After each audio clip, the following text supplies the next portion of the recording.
Chair Powell, thank you for being here today. We appreciate your willingness to come and field our questions and provide your insights. I want to take just a moment and echo the comments of the ranking member on the Community Reinvestment Act. I know this has received a lot of attention. I read Governor Brainard's very comprehensive views on the topic, and we had Mr. Otting here recently to discuss the OCC's point of view. As a former community banker, it's my view that we really should have ultimately one approach to CRA among the financial services regulatory agencies. I've had 40 years of dealing with inconsistency in delivery of regulatory proposals, and so I do think ultimately it would be productive for us to have one approach to that regulation and modernize it for the digital world that we live in today. I look forward to your presentation today, and Madam Chair, I yield back. Again, Chairman, welcome back to the House Financial Services Committee. I want to thank you for your discussion that you had with Dr. Foster a few minutes ago. I, too, want to thank you for your work with Governor Brainard and our discussion that we had with the governor and the staff about the concept of a digital dollar and the work being done at the Treasury about that. I won't belabor some of the points that Representative Foster made, but a couple of comments that I'd have for you on that. Would you advise our committee or ask the Fed to advise our committee what legal authorities the Federal Reserve might require in order to consider the use of a digital dollar? Yes, I mean, that's a good question, and it's one we're looking at. A lot of it would depend on the design of that currency. Exactly. And one thing we also talked about, and we've had a lot of discussions in our FinTech task force here, is about Europe's approach to this idea of a payment provider license, which is now part of their financial services code, part of their open banking movement, and the idea that one would have a regulatory license here in the United States for being a payment provider. It might be a bank or it might be a non-bank. Is that something the Fed's looking at as well? I wouldn't say we're specifically focused on that, though, but you more broadly, it's, we think, a good idea to look at the whole landscape of oversight of our payment system, and that would be a piece of that. And as you may know, Governor Brainard talked about that in another of her speeches last week. Right. Thank you for that. Last month, the Chinese regulators bailed out Hingfang Bank. It was a $14 billion loan that they arranged through one of their sovereign wealth funds.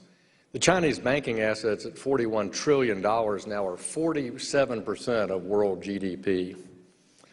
Is instability in Chinese banking industry pose a financial threat to the global financial system? Is it a financial virus, like they've already contributed a physical virus? You know, generally, as I'm sure you're aware, China has had very high debt to GDP for an economy at its stage of development, and that includes the banking system. And the government has actually, for several years now, been taking measures, led I think by the central bank, to try to control the growth of debt. And they've stuck to that through the last couple of years, even though those were challenging years economically for them. So that's something that they're addressing.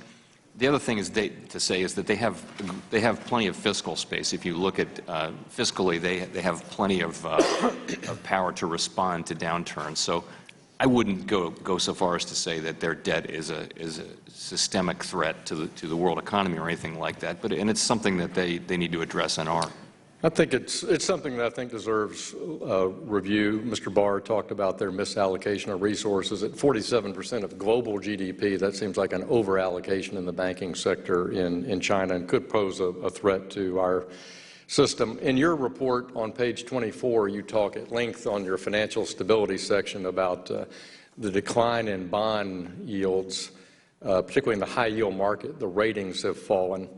And I was looking at a mutual fund annual report the other day, and it says, a particular concern is the continuing high rate of issuance of BBB bonds, the lowest category of investment grade rated bonds. If the economy stumbles and rating downgrades issue, it could be a flood of fallen angels. And this particular mutual fund said they're staying away from the lower end of the high-yield market. Are you concerned about the high-yield market? Well, that's the so-called BBB cliff, and the idea is that there are a handful of very large issuers, which if they were, downgraded would then be non-investment grade, and the idea is that some holders are not permitted by the terms of their agreements with their investors to hold non-investment grade, and that might trigger sales. So that's an issue we've been monitoring for some time now, really. You know, with leverage lending more generally, yes, we're monitoring it very carefully. You do see you know, low compensation for risk taken. You see high leverage. You see a lack of covenants. You see all of that. I think it's a complicated picture, though. That paper is now largely held in CLOs and not on mutual funds and exchange-traded funds rather than on bank balance sheets. So, and those vehicles tend to be stably funded in the sense that their liabilities are actually longer than the expected maturity of the underlying instruments that are held.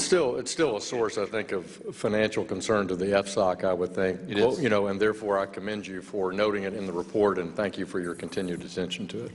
Yield back.